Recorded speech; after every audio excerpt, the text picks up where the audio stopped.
Mom left me with the neighbors for an hour and vanished. 20 years later, she wants to meet. I'm a 25-year-old guy named Max. My biological mother, Anna, had me when she was 22. At first, she was really excited to be a mom, but after I was born, she realized that taking care of a baby wasn't as easy or fun as she thought it would be. Babies aren't just dolls you can dress up and play with. They need a lot of attention and care. From the few fuzzy memories I have of Anna, she was never warm or loving towards me. The strongest memory I have is of her screaming at me, though I can't remember what it was about. Anna would often leave me with my grandparents or my auntie so she could go out and party. This happened so often that my grandparents and auntie eventually told Anna they couldn't be her full-time daycare anymore, and that she needed to get her act together and be a real parent. One day, when I was about 4 years old, Anna asked our neighbors, Mr. and Mrs. Collins, to watch me for an hour and then left. She didn't come back for days. The Collins were really worried, so they called Child Protective Services, CPS. My auntie Lisa ended up adopting me, and I grew up thinking she was my real mom. Growing up, Auntie Lisa always took great care of me. She treated me like her own son, and my grandparents were very loving too. They always made me feel special and loved, even though I sometimes felt like something was missing. My cousin Jake, who was around my age, lived with us too. We were more like brothers than cousins. When I turned 18, I was going through some old family documents in the attic when I found some papers that revealed Auntie Lisa had adopted me. I was shocked and confused. I confronted her and my grandparents, and they told me the truth about Anna. They explained how Anna had abandoned me and how Auntie Lisa stepped in to give me a stable home. It was a lot to take in, but I understood why they hadn't told me sooner. They didn't want me to feel unwanted. As the years went by, I tried not to think too much about Anna. I focused on my studies and later on my career. I did well in school and got a great job in computer science. I met a wonderful woman named Emily, and we got engaged. Life was going really well for me. Then, out of the blue, Anna reached out to me through social media. She sent me a message explaining who she was and asked if we could meet so she could explain everything. I was hesitant but also curious. I looked at her social media profile and saw that she had a husband, 2 little girls, and seemed to have a good job. She didn't want me to come to her home because her husband didn't know she had other children. I was really upset that Anna had never visited me, even though she was doing fine. But I still decided to meet her at a coffee shop she suggested. When we met, Anna insisted that I call her mom and started talking about how proud she was of my success. She mentioned my flourishing computer science career and my engagement to Emily, but it felt like she was fishing for something.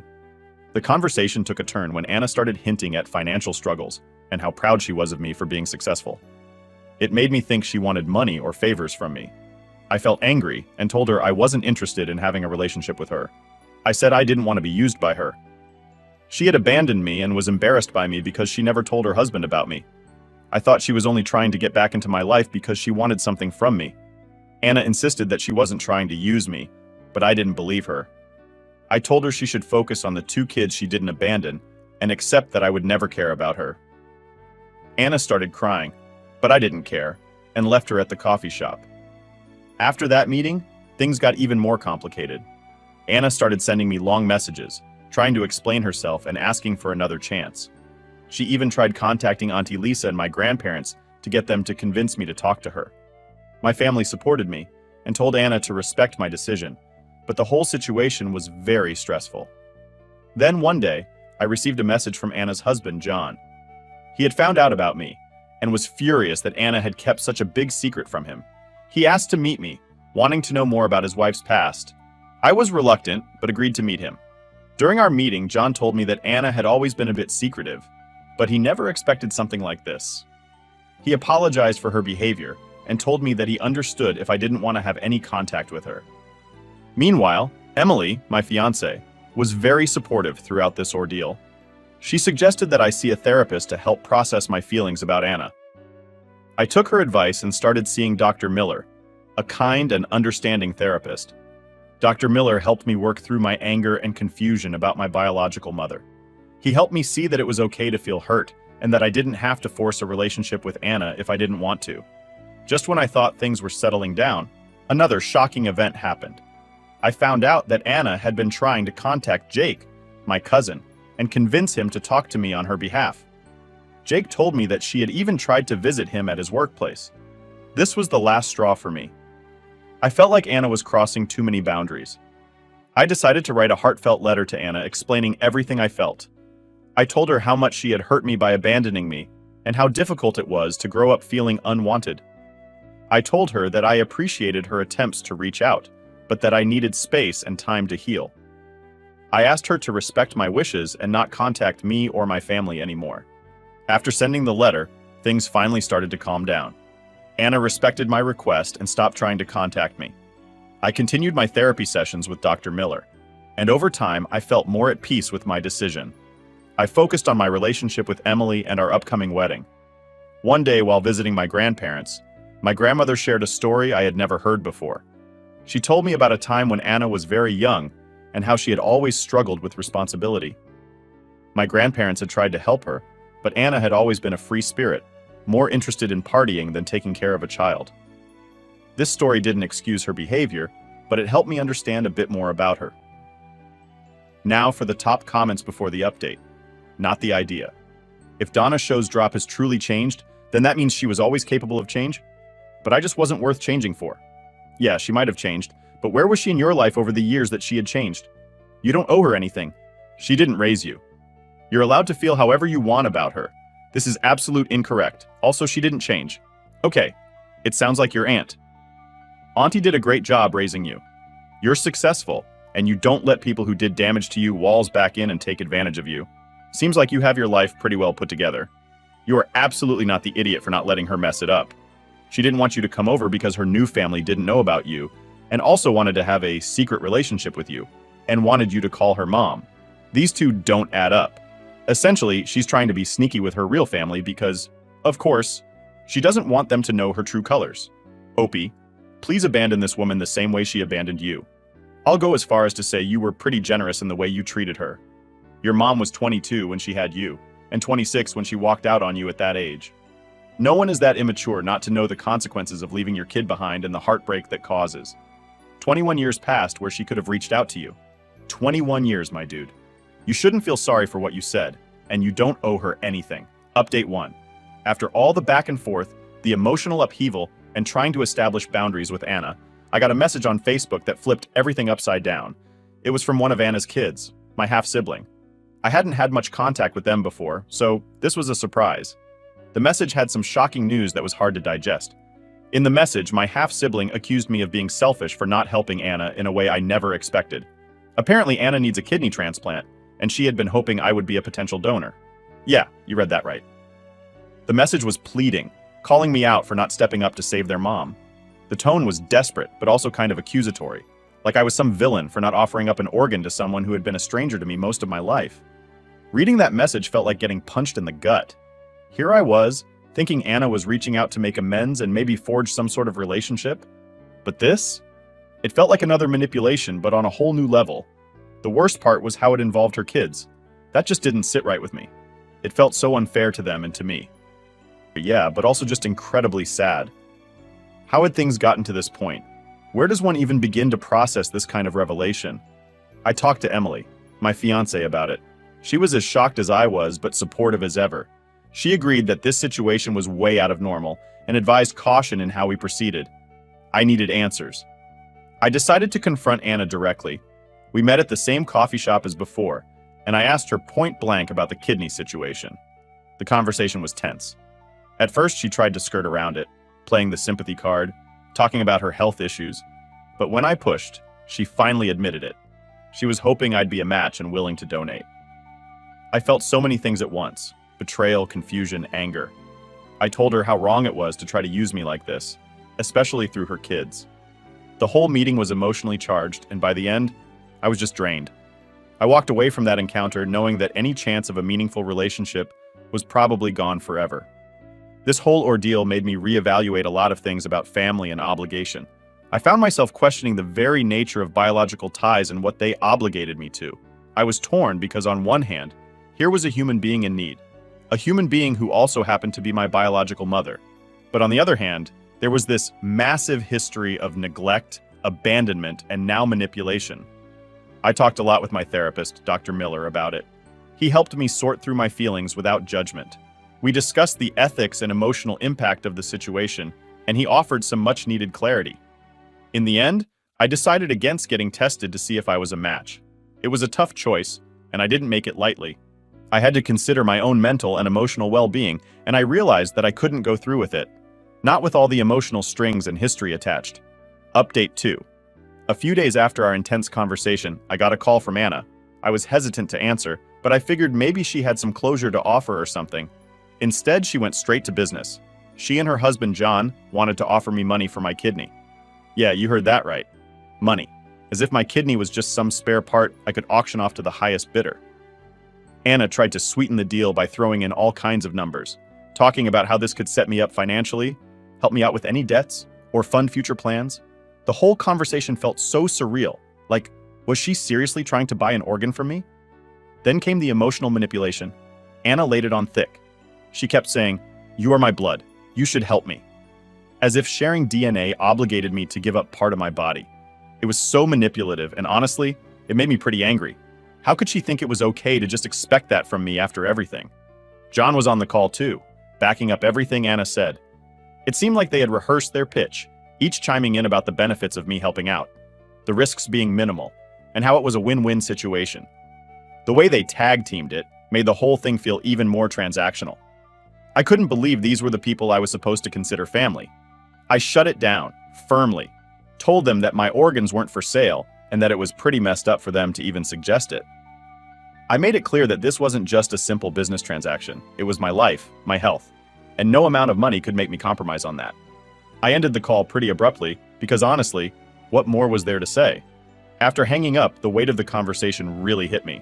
It's one thing to know intellectually that someone sees you as a means to an end, but it's another to hear it so explicitly.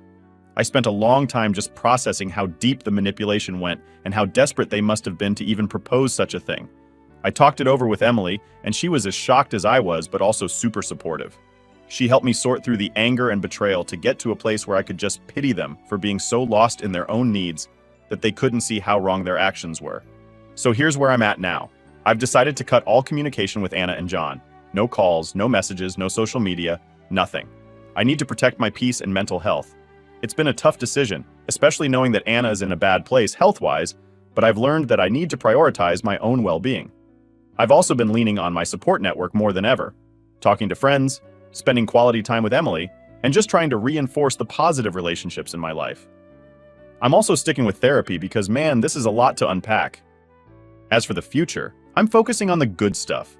My upcoming wedding with Emily, my career, and just enjoying the day-to-day without the shadow of family drama looming over me. It's not easy, and some days are harder than others, but I'm learning that I have the strength to get through even the toughest times. So that's the latest update. Wild, right? Thanks for sticking with me through this journey. Here's to better days and making choices that keep us healthy and happy. Update 3. Just when I thought things with Anna couldn't spiral further out of control, she took it to a whole new level. I'm talking major drama that spilled over into my professional life now. It started with a call from my boss last Tuesday. I figured it was just a regular check-in, but the tone was off from the get-go. He sounded concerned, confused, and a bit annoyed. Turns out Anna had somehow found his contact information, still figuring that part out, and decided to give him a piece of her mind about me. And not in a good way. She threw every accusation you can think of at me. She told my boss that I was involved in drugs, that I was unreliable, and that I had serious behavioral problems that could jeopardize the company. Absolutely wild stuff, and none of it true. She painted this picture of me as some sort of high-risk employee that they needed to reconsider having on their team. I was floored, like my jaw hit the floor. After the shock wore off, I got really angry. How dare she try to mess with my livelihood?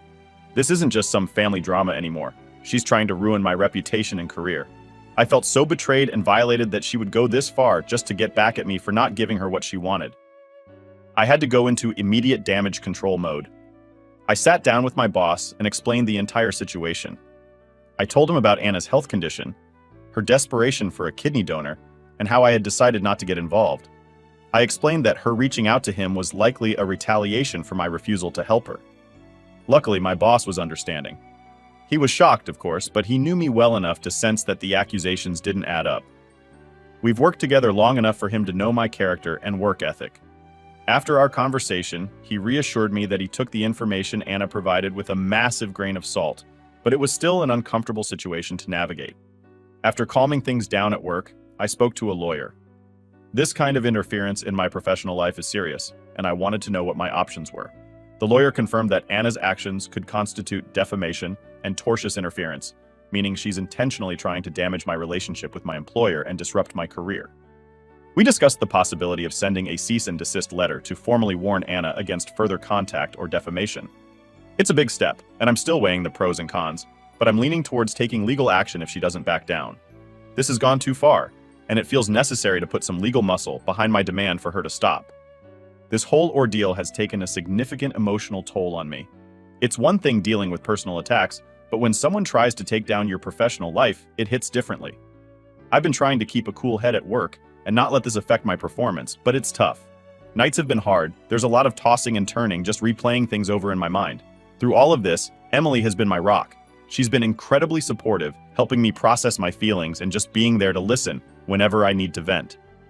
My friends and colleagues have also rallied around me, offering their support and reassuring me that they know the truth. Back at work, I'm doing my best to keep things professional, keep my head down, and just power through.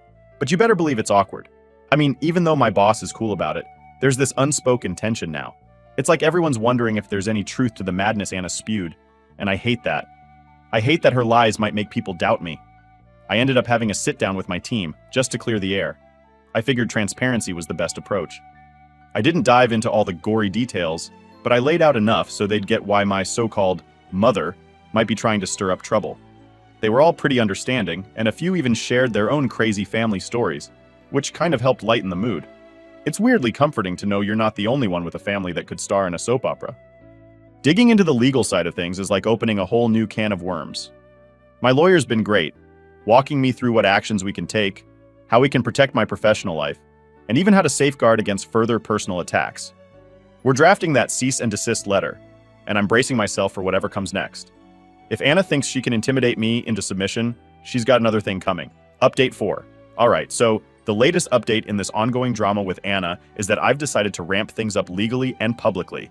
After all the chaos and the attempts to mess with my life, enough is enough. I'm taking control of the narrative and setting the record straight once and for all. First off, I've officially moved forward with legal action. My lawyer and I filed for a restraining order against Anna to keep her from contacting me or my employer again. We're also pursuing a defamation case because of the lies she spread about me. It's a big step, and it wasn't an easy decision, but it feels necessary to protect my reputation and peace of mind. The process has been pretty intense. Gathering evidence, documenting everything, and reliving some of the moments I'd rather forget, it's tough, but it's also empowering in a way. I'm no longer just the victim of her manipulations. I'm taking a stand, showing that I won't tolerate this kind of behavior from anyone, family or not. On top of the legal stuff, I've decided to go public with the whole story. I've been pretty private about my life, especially with the messy family stuff, but after talking it over with Emily and some close friends, I realized that staying silent wasn't helping anyone, least of all me. I wrote a detailed blog post and shared it on my social media. I laid out everything, from the moment Anna left me with the neighbors as a kid, to her sudden reappearance and the twisted reasons behind it, right up to the recent chaos with her trying to sabotage my career and buy my kidney. The response has been overwhelming. People have been incredibly supportive, and it's opened up conversations about family manipulation, the ethics of organ donation, and how to deal with toxic relatives. It's sparked a bigger discussion that I hope helps others who might be in similar situations feel less alone. As you can imagine, going public has caused quite a stir. Anna hasn't reacted yet, but I'm braced for it. My lawyer's keeping a close eye on everything, ready to counter any moves she might make. My family, Auntie Lisa, my grandparents, and even some extended relatives have all been incredibly supportive. They're glad I'm standing up for myself and shedding light on a side of Anna that they've known for too long. This whole ordeal has been a roller coaster of emotions. Some days I feel on top of the world, strong and empowered. Other days it's a struggle not to get pulled down by the negativity and stress of it all. But every step forward in this legal battle, every supportive message I receive, strengthens my resolve to see this through. What's next? Well, I'm focusing on the legal battle ahead, making sure I'm prepared for whatever comes next. I'm also spending a lot of time with Emily, planning our wedding, which has been a beautiful distraction from all the drama. It's a reminder of the good things in my life, the future I'm building that's so much bigger than the past I'm fighting. I'm also considering doing more advocacy work around issues of family abandonment and manipulation. Sharing my story has shown me how much impact one voice can have, and I'm exploring ways to use my experience to help others. So, there you have it, the latest chapter in what I hope will be a story of overcoming and reclaiming my life. Thanks for sticking with me, for all the messages of support and advice. They've meant the world to me during this crazy time. I'll keep you all updated as things progress.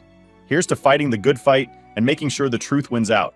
So diving deeper into the whole legal mess, there's a lot going on behind the scenes. Working with my lawyer, setting up the case, it's like a full-time job.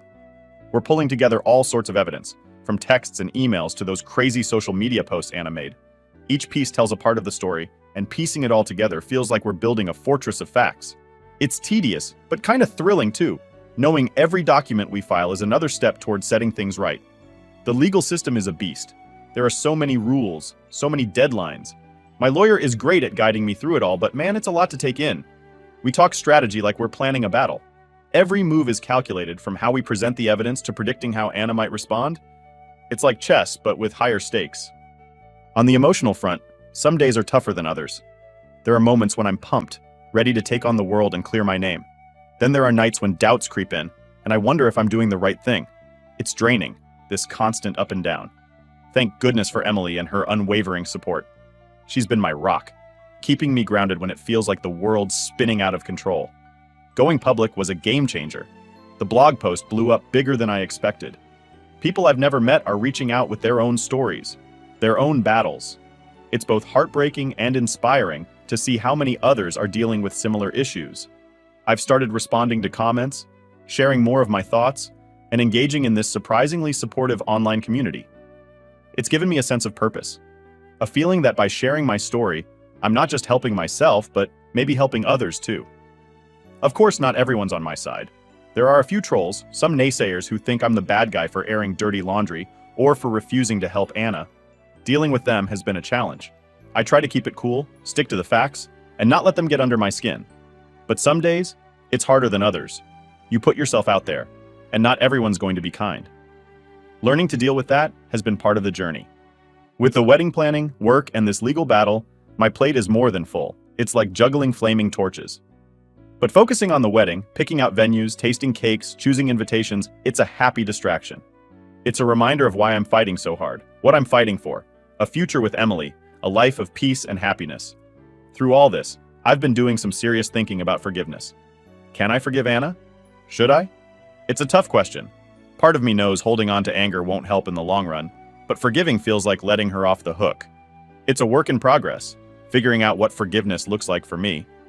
Looking ahead, I'm thinking about ways to turn this experience into something positive, maybe a podcast, a blog series, or even a community group for people dealing with family conflicts. There's a lot of healing and sharing and coming together over shared pain. It's an idea that's still taking shape, but I'm excited about the possibilities. So that's where things stand. A mix of legal battles, personal growth, and planning for the happiest day of my life. It's been a wild ride, but I'm not stepping off yet. I've got too much to fight for, too much to say, and too much life to live. Thanks for sticking with me. Here's to more updates. Hopefully some good news next time. And remember, no matter how tough it gets, there's always a way through the storm. Update 5. So there I was, kicking back with Emily, finally having one of those quiet evenings you look forward to all week. We had some music on, we're just about to start a movie, and then boom, the unexpected knock. I peek through the peephole, and my heart just sinks. Anna and John, right there on my doorstep. Of all the nerve, right? I opened the door, half expecting there must be some kind of emergency for them to show up like this unannounced. Anna launched into this spiel almost immediately. It was this whole rehearsed apology, like she'd been practicing it the whole drive over. She's talking about how much she regrets her actions, how she's changed and all that. John's nodding along, chipping in about their therapy sessions and personal growth or whatever. Part of me wondered if I was just being cynical, but then the bigger part of me remembered all the stunts she'd pulled before. I've got to tell you, it took every ounce of patience not to just close the door in their faces right then and there. But I let her finish because, well, I figured maybe there was a slim chance they were sincere. But it didn't take long for me to see through it. Every word just reminded me of all the times she'd manipulated situations for her benefit. How could I trust anything she said? Once they were done with their piece, I was pretty firm. Told them thanks but no thanks, and that they needed to leave. But then John, man, he just wouldn't have it. He steps up like he's going to make me listen or something. That's when I felt my temper really start to flare up. Here they were, in my home, trying to force a conversation I didn't want to have. I tried to keep my cool, really, I did. I told them they were trespassing at this point, that they had no right to be there if I didn't want them there. But John was all puffed up, refusing to leave, and Anna was crying, making this whole scene. It was just too much. That's when I realized I wasn't just going to get them to leave by asking nicely. So, I made the call. Never thought I'd be the guy calling the cops on his own mother, but there we were. The police showed up pretty quick, which I was grateful for. I explained the situation, how they refused to leave, and how I felt threatened. The officers were really decent about it all. They talked to Anna and John, heard their side, but ultimately, they saw it for what it was, an unwanted intrusion. After they took them away, the silence in the house was deafening. Emily and I just kind of sat there, processing the madness of it all. We talked a lot about whether there was anything else I could have done, but deep down, we both knew it had to end this way. They pushed it too far, and it wasn't safe or healthy to let that slide. The next few days were rough, not gonna lie. I kept replaying the incident in my head, wondering about the what-ifs. But I also felt this strange relief, like I'd finally stood up for myself in the most definitive way possible. No more gray areas, no more maybes. It was clear-cut, and it was final. Since then, I've been leaning a lot on my support system. Talking things out with friends, spending quality time with Emily, and yes, more therapy sessions. Just trying to find that balance again to remind myself that I did the right thing, that protecting my peace is priority number one. Looking ahead, I'm focusing on the positives. Planning the wedding with Emily, focusing on work, diving into some new hobbies to keep my mind clear. It's about moving forward, about building the life we want on our terms, without the shadow of past drama dictating our happiness. So there it is, the latest chapter in this wild saga. Thanks for sticking through it with me. Here's to better days, to healing and moving forward. No looking back this time.